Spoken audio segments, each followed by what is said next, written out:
Bhagyaraj, NSC market trader. நான் இப்போ ஒரு மாதமாக நான் வீடியோ போட முடியல. எனக்கு ஒர்க் இருந்ததுனால என்னால் அது ஃப்ரீயாக என்னால் பண்ண முடியலை. ஸோ இன்றைக்கி நான் இந்த வீடியோ அப்லோட் பண்ணியிருக்கிறேன்.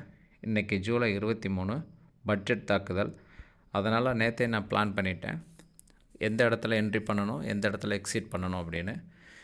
இன்றைக்கி வந்துட்டு காலையில் 11 மணிக்கு நிர்மலா சீதாராமன் அவங்க ஒரு நியூஸ் வெளியிட்டாங்க. இந்த மாதிரி டேக்ஸ் வந்துட்டு எல்லாத்துக்கும் கொஞ்சம் இன்க்ரீஸ் பண்ணியிருக்கிறத மாதிரி. ஸோ மார்க்கெட் வந்துட்டு ரொம்ப ஃப்ளெக்சிபிலிட்டியாக இருந்துச்சு. 11:30க்கு மேலே மார்க்கெட்டு ஃபுல் வேலட்டிலிட்டி. எங்கே போட்டாலும் ப்ராஃபிட் வரும், எங்கே போட்டாலும் லாஸ் போகும், அந்த மாதிரி இருந்துச்சு.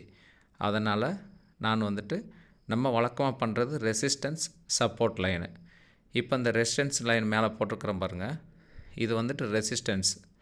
அதுக்கப்புறம் நான் சப்போர்ட் லைன் பண்ணணும். அதுக்கு பேரலாக ஒரு லைன் எடுத்து நான் சப்போர்ட் பண்ணுறேன். சப்போர்ட் லைன் அப்படின்னா ஏற்கனவே சொல்லியிருக்கிறேன், கேண்டிலோட கீழே உள்ள லோவை வந்து ஜாயின் பண்ணணும். ஸோ அதை ஜாயின் பண்ணும்போது அதுக்குள்ளே தான் மார்க்கெட்டு வந்துட்டு ட்ராவல் ஆகும். இப்போ நான் லைவில் ட்ரேட் பண்ணினதை உங்களுக்கு ஸ்க்ரீன்ஷாட்டில் காமிச்சிக்கிட்டு இருக்கிறேன். ஓரளவு இன்றைக்கி நல்ல ஒரு ப்ராஃபிட் வந்துச்சு. இன்றைக்கி நல்லாவே இருந்துச்சு மார்க்கெட்டு. எங்கே போட்டாலும் ப்ராஃபிட் வரும், அந்த மாதிரி மார்க்கெட் வந்துட்டு வேலட்டிலிட்டியாக இருந்துச்சு.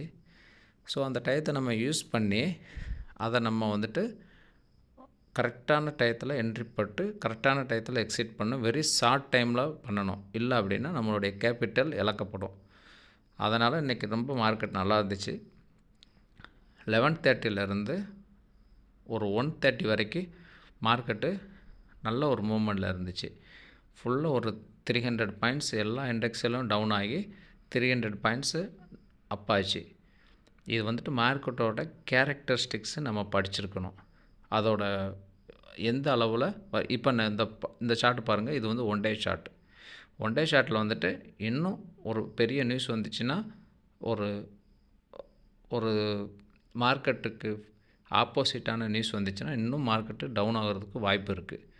ஸோ இதுதான் நம்ம மார்க்கெட்டில் கவனிக்க வேண்டிய விஷயம்.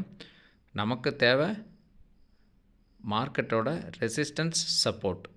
இதை பார்த்தாலே நம்ம வந்துட்டு மார்க்கெட்டில் ஏர்ன் பண்ணலாம். நன்றி.